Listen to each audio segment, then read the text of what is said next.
Some people love the predictability and repetition of their cubicle farm jobs. Others might find that heading to the old carpet-walled box and stamping TPS reports just doesn't provide the same heart-pounding, blood-boiling, sweaty palm thrills it once did.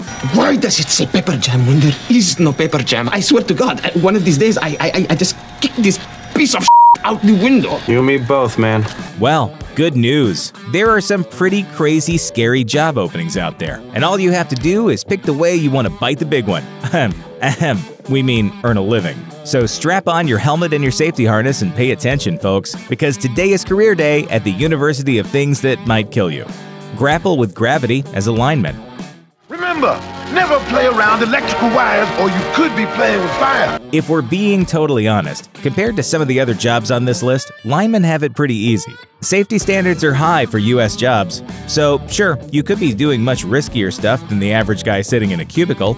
On the other hand, your job usually doesn't have the same level of risk as, say, your average snake milker. According to CNN, linemen rake in nearly $60,000 a year in exchange for climbing all over high-voltage power lines in crappy weather. And while they're working tirelessly in high winds and getting pelted by rain and hail, everyone else is sitting at home with their flashlights whining because they're missing the mid-season premiere of Gotham. As far as thankless jobs go, being a lineman rivals garbage collecting, although it's actually less dangerous than garbage collecting.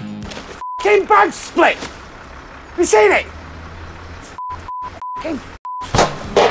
Shocking, huh? That's because garbage collectors could actually fall victim to impatient motorists who'll run them over while trying to pass them on the road.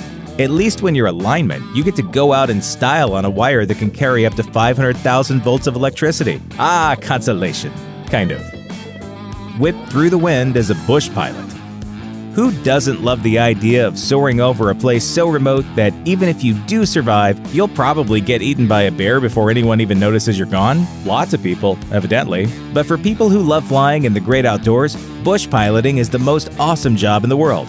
It's also one of the most dangerous. You see, airstrips in the northern wilderness have no control tower and are often miles from the nearest paved road. Pilots are needed to ferry gear and resources out of remote places, and the dangers they face aren't like the dangers faced by pilots who fly in and out of city airports. Wildlife can wander onto the runways, the weather forecasts are spotty and unreliable, and airstrips are often positioned dangerously close to camps, piles of oil drums, and other hazards. The job is so dangerous that many pilots serve for a few months and then leave to find safer work, like garbage collecting or repairing power lines. Finned off flames as a smoke jumper.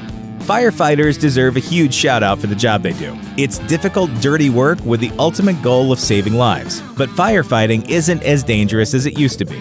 Modern firefighting equipment and safety procedures have helped bring the death rate down to lower than the national average for all occupations. Not everyone who fights fires gets to use that stat to comfort worried friends and family, though. Some do jobs that are significantly more dangerous than the work done by the average firefighter. In the entire USA, there are only 430 of them. They are among the firefighting elite. They are the smoke jumpers. If adrenaline is your drug of choice, you might want to look into a career as a smoke jumper. Smoke jumpers basically parachute into places that can't be reached by road and then use hand tools to try to stop a fire's forward progression. Smoke jumpers train by climbing into a machine affectionately called the Mutilator, which is a parachute simulator designed to fling people into the ground from 35 feet at 3 different speeds. Sounds like fun. Get wet and wild as an underwater welder. Professional welders work in hot conditions with dangerous tools and are exposed to poisonous fumes and blindingly bright light. The only real perk of a welding career is that you get to look like a Star Wars villain, which is probably only really cool for about 5 minutes. There's also the risk of electrocution and severe burns.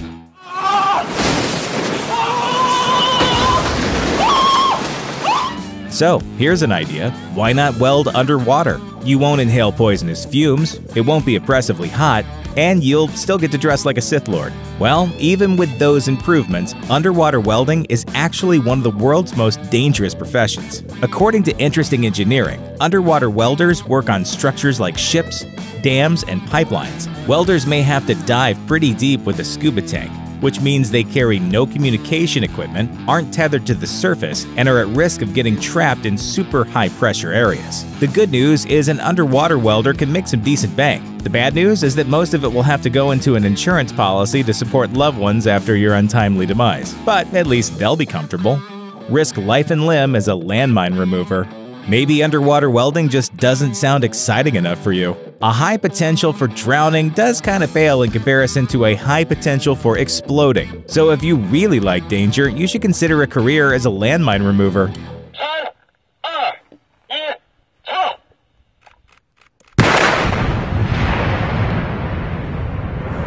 According to Australian Broadcasting Corporation, there are between 50 and 60 countries that still have wartime mines buried in the ground. Mines that have the potential to take out anyone who steps on them, drives over them, or looks at them funny, even decades after they were buried. Some landmine removers are employed by international humanitarian organizations, but others are locals who just need the work. Most landmines are standard weaponry that can be neutralized with the same basic techniques. For instance, some removers partially uncover them and then blow them up with a stick of dynamite, which sounds like fun, but improvised explosive devices, or IEDs, are much more difficult to defuse.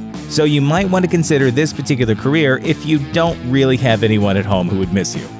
Wrestle with reptiles as a snake milker. You probably didn't know snakes have milk.